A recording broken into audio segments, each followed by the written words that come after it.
भाजपला 2021च्या तुलनेमध्ये 63,73,000 मतं ही जास्त मिळालेली आहेत।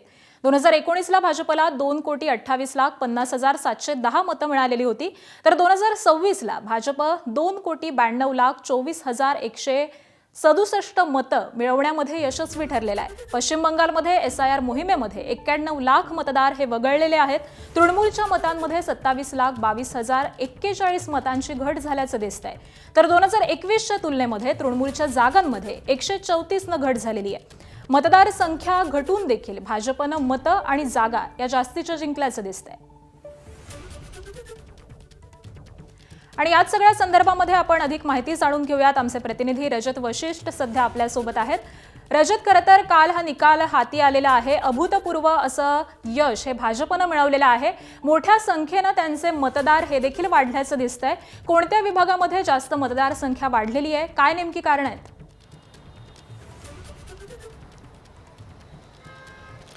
निश्चितच भाजपनं एसआयआर नंतर मतदार यादी काहीशी छोटी झाली होती, त्यामुळे सर्व पक्षांचे मतं यंदा घटतील अशी अपेक्षा व्यक्त केली जात होती। तृणमूल काँग्रेसच्या 2021च्या तुलनेच्या मतांमध्ये 27 लाखांची घट झालेली आहे, मात्र दुसऱ्या बाजूला भाजपनं आपली मतं जी आहेत ती 63 लाखाने वाढवलेली आहे।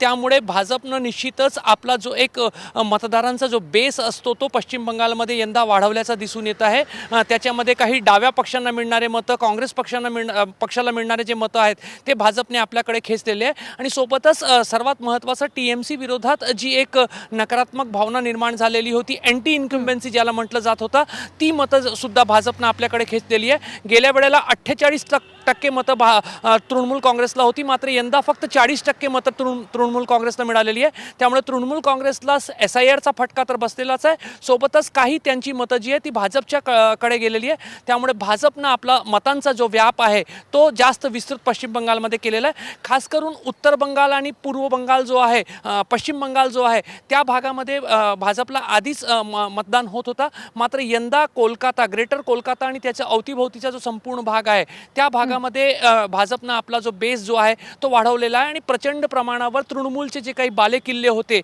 ते उद्ध्वस्त करत त्या ठिकाणी भाजपनं विजय मिळवलेला। त्यामुळे आपला बेस कायम ठेवताना तृणमूलचा जो काही मतांचा एक बेस होता त्यामध्ये भाजपनं घुसखोरी यशस्वीरित्या केल्याचं दिसून येत आहे। अगदी धन्यवाद रजत, या सगळ्या सविस्तर माहितीसाठी।